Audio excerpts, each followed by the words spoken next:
The University of Detroit Mercy presents another brand new episode of Ask the Professor, the radio show on which you match wits with University of Detroit Mercy professors in an unrehearsed session of questions and answers. Today's program was recorded using Zoom video conferencing technology. The University Tower chimes begin another session of Ask the Professor, the show on which you match wits with University of Detroit Mercy professors in an unrehearsed session of questions and answers. I'm your host, Matt Mayo, and let me introduce to you our majority female panel for today. It's a rarity at Ask the Professor, so I'm going to revel in it. All the way in the upper left, our token male, it's Professor Dave Chow. Pleasure to be here, as always. I'm okay with it. I'm secure in my masculinity. I like this harem feel around me right about now. They're much more intelligent than I am, so somebody's got to save my butt. That's true. No problem what with it has whatsoever. been going on in your life lately, Dave? Any cool TV shows? Nothing. Just doing more kids' books, couple bids, couple quotes. Nothing too crazy yet. Haven't pulled too many all-nighters this week, so Nice. No complaints. I will admit, though, this morning I did wake up. Was it thunder and lightning? And then I look out. Oh, it's bulldozers in your new property. Yeah, just what we need. They're grading the yards, and so far they've got a B+. So, that's why the bulldozers were needed. I was actually going to ask you, Dave, how your new garage was doing with the fact that it hasn't stopped raining for the last 7 months. Not a problem. We had it graded properly, so everything's going good.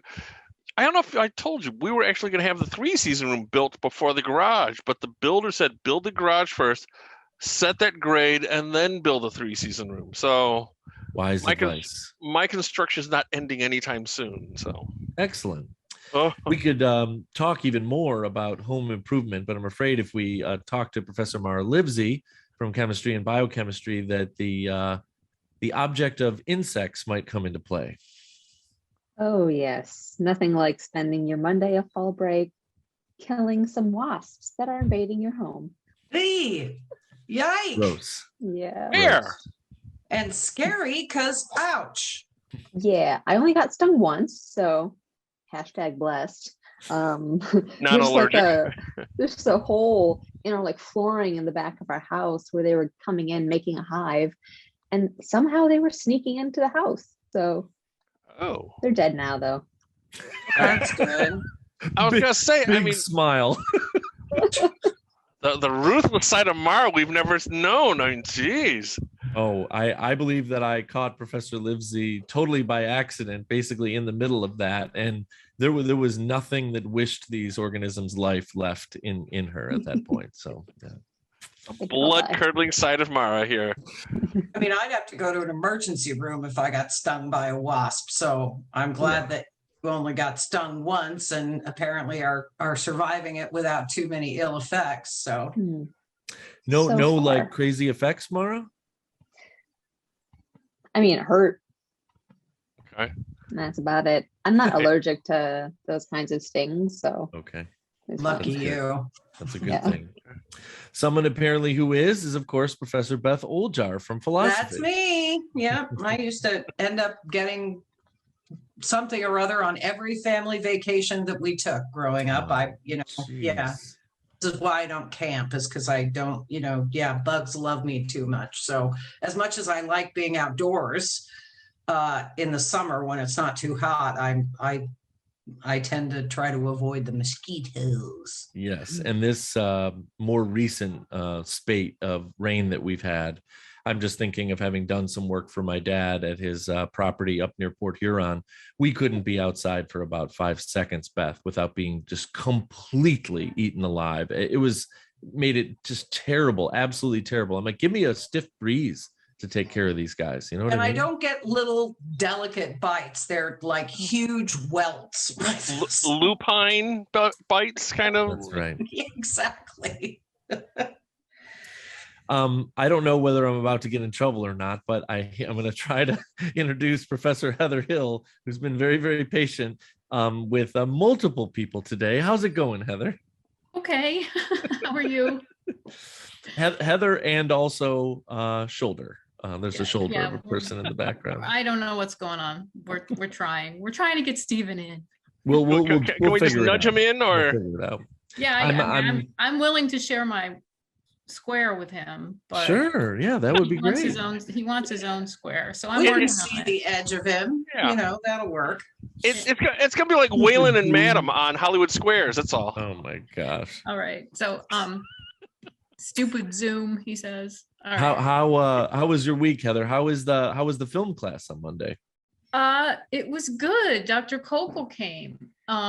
Look, I was trying to use my mouse on Stephen's laptop. That's how crazy this is right now. So it was good. And then Professor Prasad Venugopal is coming on Monday. So Wow. What film is he talking about? Yeah. he is talking about Unforgiven. Oh, okay. The Clint Yeah. Eastwood one? Yes, absolutely. That's pretty It's cool. so depressing. It's I true. mean, really? It's true. Okay. Of course, my movie kind of is too. So, you know, there you have it. Yep. I think we heard last week, Beth, but remind us your movie. Oh, it's about a college student in Nazi Germany named Sophie Scholl and a anti-Nazi leafleting campaign that she and her brother and some other students set up. And of course, they got caught. Got it. No. I thought you were doing Clueless. No, I decided to do something that I actually have something to say I'm about. So, kidding. yeah. These are just from your description, Beth, on very different sides of the spectrum. Man, I'm not sure. I think I'm tag teaming with you for, we're doing Back to the Future? Yeah, sounds good to me. You ready for this? I've got storyboards from that movie too, so I can talk from that that's end. Awesome. That's so cool. This would be great. They'll love So it. very They'll just cool. love it. They're gonna love it. And if you want, I can draw on the spot. I'm And- doing something depressing. You guys are okay. You guys are doing something fun. And Stephen's going to come in and talk about The Lion King. Oh, yeah, Past and recent versions in terms of political science. So that's right. That's Is he cool. gonna show up in costume? Oh, I don't know, but maybe I could get him to bring the dog. The dog is almost as large as a lion. So there you go. Here's Stephen. We still have a majority female panel, but we've finally been joined by Professor Stephen Manning. I don't have my picture up here, but We'll so figure it out. I'm not intentionally doing a Jeff Boats, but Go You up just to the- did have your picture up. I did. Yes. It was there for a split second, and I love your characterization of not being there as a Jeff Boats. That's actually pretty amusing. Oh I'm my going to go fix Stephen's picture. Please proceed. Jeff Boats is now a noun, right? It is. Or is it a Totally. verb? I mean, Got to boats your way out of it. I was just reading a short story that used the phrase, the acronym NRP, not real people. Oh yeah, sure. That appears to be what I am because I can't. we don't need real people. We just need real answers. That's all. Disembodied voice. Go up to your square. And do what? Okay, Click on it? folks, this is a program where you can send us questions regarding anything. If you stump the panel, you win one of our prizes. And if you don't stump the panel, you can win a prize that way too. You can send us questions in a number of ways. You can email us at atp@udmercy.edu. Find us on Facebook or Instagram, or listen on your favorite smart speaker by asking it to play Ask the Professor at University of Detroit Mercy. Not too poor timing for this set of questions that came into my inbox just the other day. Dear Matt and professors, thanks for letting my lack of attendance and participation slide. I know you do themed questions from time to time, seeing how it's coming up on Halloween. I thought I'd send along some Halloween, pumpkin, fall, monster themed questions to the show. Below Cool. are, of course, 13 questions I hope will prove to be challenging. Thanks again for the enlightened entertainment and laughs. With deep appreciation, our friend Amber Hubley from San Diego, California. Thanks for sending these in, Amber. Very, very cool. Let's see what we can do. A lot of these are similar to questions we've had in the long past. So it's also sort of a memory test. There's only a certain number of ways you can ask questions about pumpkins, but it's always good to bring the listenership into a new world here. In what state would you find the city of Morton, the pumpkin capital of the world? Morton. Nebraska. City. Iowa. Is it city or state? In what state would you find the city of Morton, the pumpkin capital of the world? For the record, Indiana, it's not Wisconsin. Indiana. Iowa. Nope. Michigan. Nope. However, maybe we have it. Is it later on, but Midwest? Michigan is Are we the number 2 pumpkin provider. Ohio. Nope. South Dakota. North Dakota. Arkansas. Mara, where did you and I go to grad school? Illinois. Yes. Okay. Great state We of were Illinois. circling. We were circling. You were. I was going to go West Dakota too. So I mean, Oh, you guys both went to UC, UC. right? Mhm. Cool. All right. Just about a generation apart. You know where Morton? What's in Morton is the Libby pumpkin packing plant. So it's the Wow. pumpkin capital of the world. Why was the annual Pumpkin Chunkin Festival canceled in the year 2017? Not enough pumpkins. That's a good guess. did somebody get hurt? I'm trying to remember. Those things are always super dangerous. I always Yeah, thought, I'm going to give you partial credit. We used to watch it.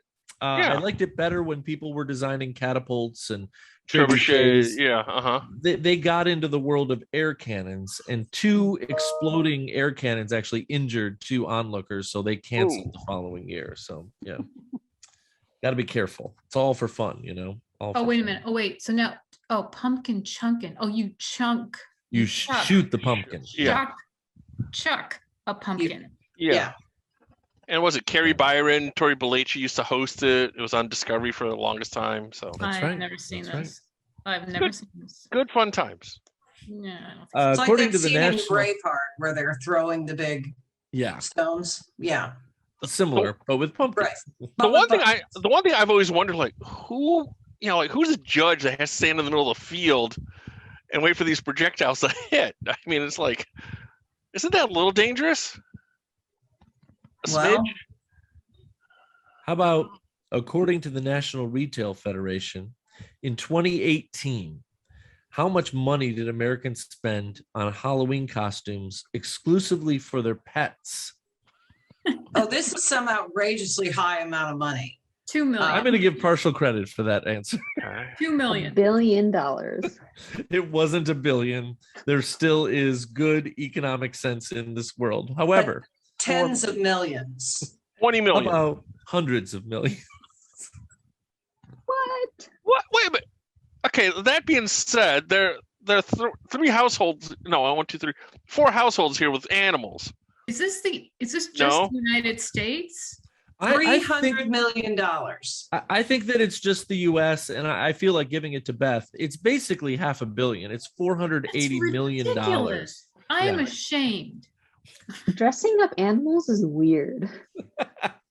Dan has basically forbidden me from dressing up he's like, don't dress up your pets. Yeah. It's, clear that he has strong feelings about this and I'm willing to respect, although I wish I could get the little antler that Max wears in Oh, yeah. Yeah. Well, I was strap it on top of Fiji's head. well, I was also thinking like, how big of a costume would Steven have to get for the dog? I mean, Oh, that would be human size. that'd be like hundreds of dollars of material just there alone, right? I mean, They There have is- him at Petco. He's There not, is a he's not going really- to Scooby-Doo, I guess. Yeah, there you go. You have to shave him a little bit. There's a really cute dog costume that's making the rounds. I don't think it's too old. Maybe it's a couple years old. It's a miniature dachshund who's Aw. wearing something on their front that makes it look like they are a human carrying the dog's head on a little platter.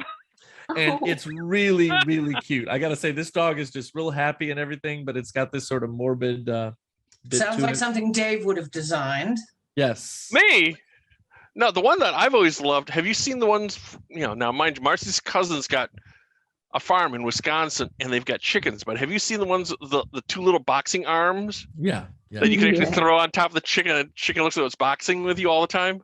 Pretty cute. They're hilarious. So, Professors, according to a poll that turned into this question, 19% of Americans, when given a choice, would prefer to eat apple pie amongst many pie choices.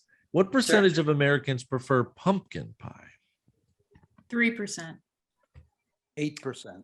Gotta be higher than that. Yeah, it's got to be right behind, I would say. Now, is this just for Halloween or just for the holidays, I think or this is in just general? in general, you know. Oh, okay. All right. 9%.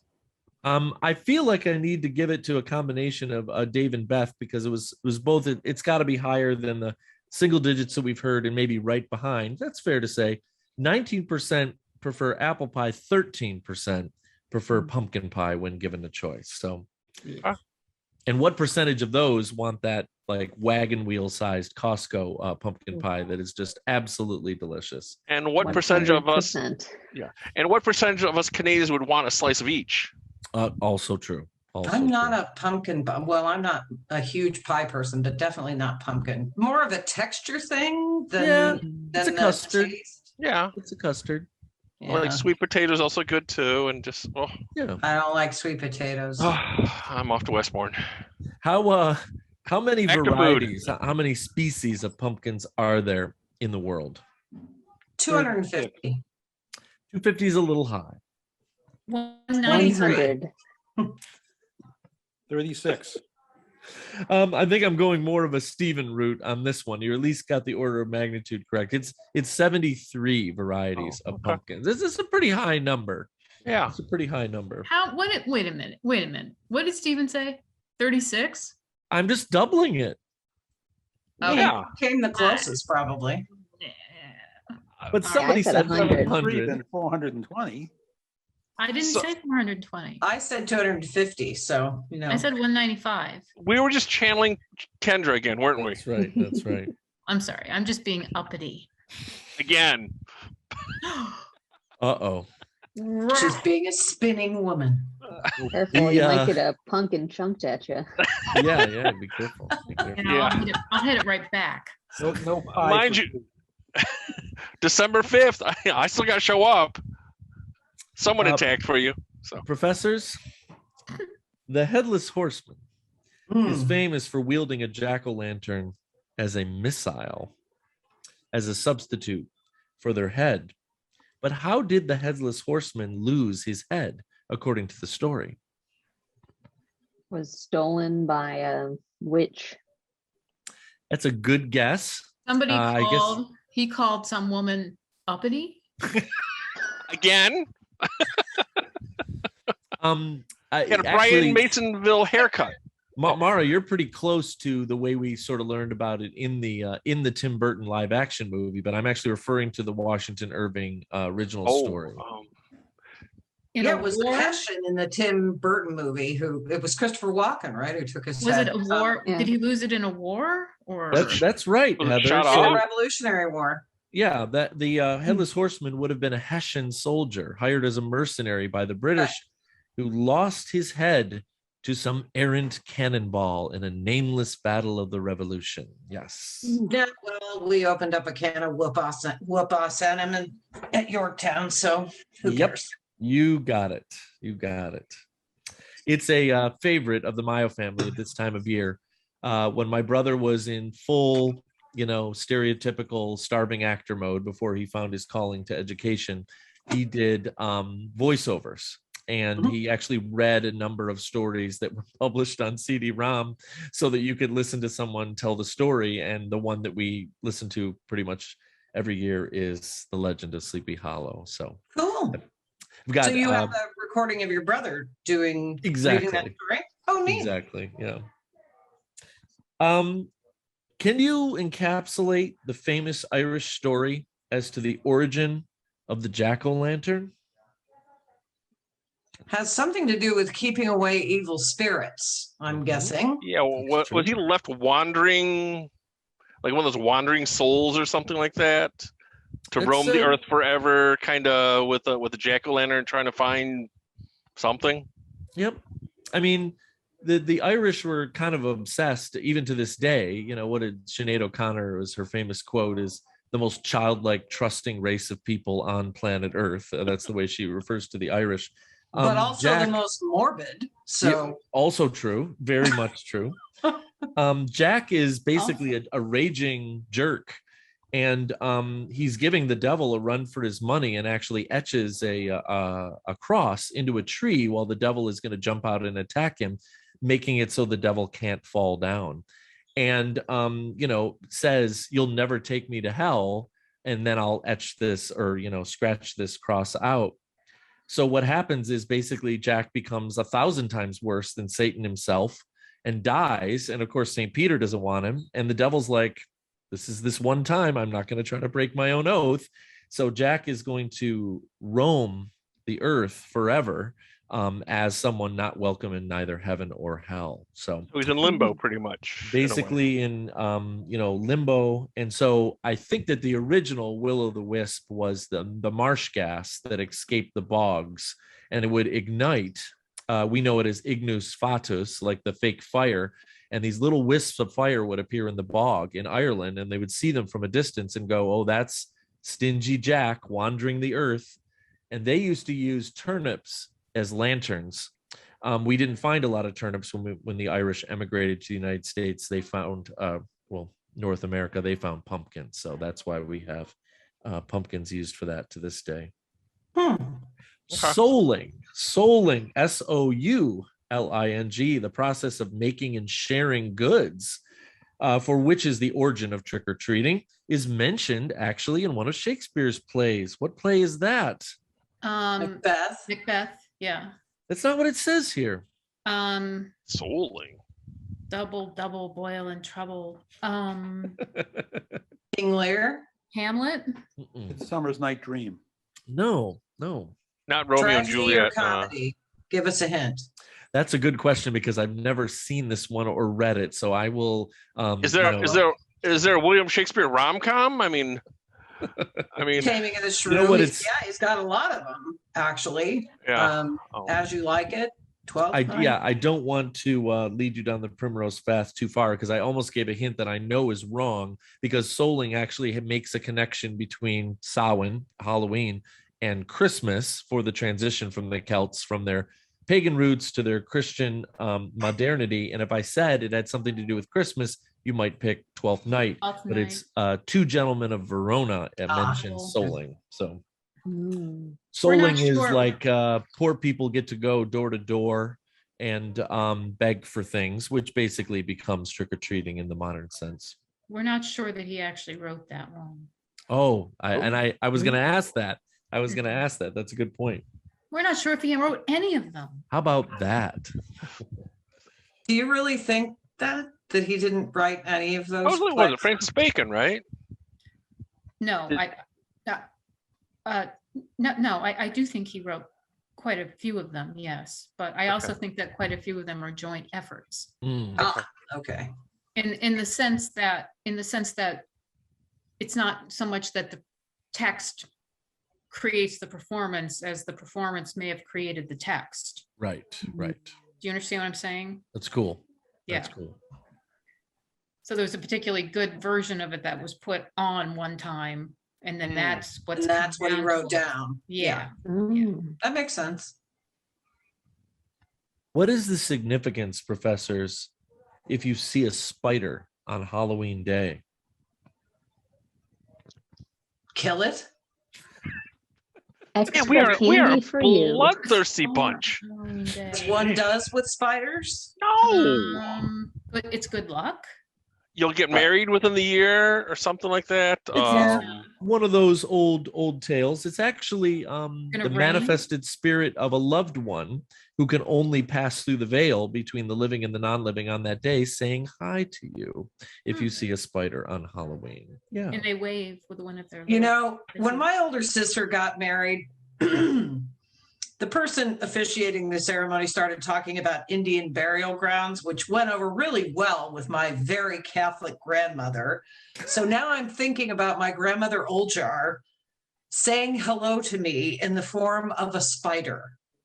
And I'm creeped out by that. I'm sure she could ask me if, as she always used to do, are any of you heathens going to mass with me?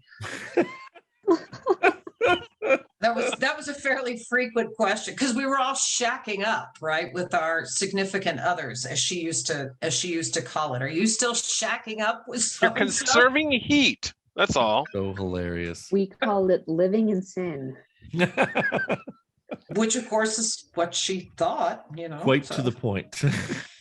Right. Professors, I am talking, and boy, is it confusing. If you ever want to do the chronologically confused game, feel free to start trying to keep track of the Halloween movies, as in the ones that were originally written and directed by John Carpenter. We literally have one of them coming out today in an alternate timeline. I'm so psyched.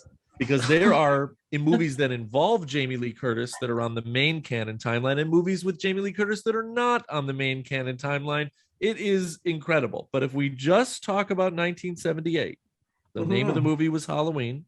Okay. How many people were killed in that cornerstone slasher flick?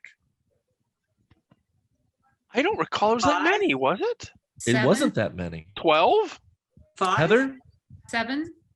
Beth just got it, but I was going to give it to you too. It's only 5 people. Unfortunately, a dog was involved as well, if you remember the original movie, but only 5 people are slashed to bits in the original. And now you can't have one of those movies without a solid like 20, 30, 50, person head blood count. Yeah, exactly. I'm looking forward to Halloween Kills. I'm very excited. Beth, did you see the picture of Jamie Lee Curtis stepping out for that movie? She's dressed as Janet Leigh. Oh, interesting. She looks pretty darn good. Janet Leigh is her mother. Yeah, no, but she had a costume. I think she wore the costume from Psycho or something like that for it. She showed up in the premiere in costume. She and Jamie Lee and Janet were both in The Fog. Oh yeah. Oh, that's right. Yeah, that's right. Another one of her better. That whole period of time where Jamie Lee Curtis was like in every single horror movie, like Terror Train, one of my personal favorites that everybody else thinks sucks, but I love it. And True Lies got me through puberty, so I mean, it's like, oh, good Lord. True Lies is a great movie. It's a great movie. Just a couple more here before we have to wrap up, professors. Now let's see if we can do this in an orderly fashion. Starting with the top, or let me be very, very specific. Starting with the tip, what are the 3 colors in a candy corn in order? Yellow, orange, white. Yeah. White, Mara said. Orange? I feel like the center's white. Wait a minute. No, the center's orange. Orange, yellow. Thought it was yellow, orange, white. White. White, orange, yellow is my guess. So the tip is white. Yellow, White. white. The body is orange. The middle is yellow. It is? The bottom is Yellow, orange. Orange. Oh, it's light to Oh. dark. And by the way, I seriously think we heard every possible permutation of the 3 colors.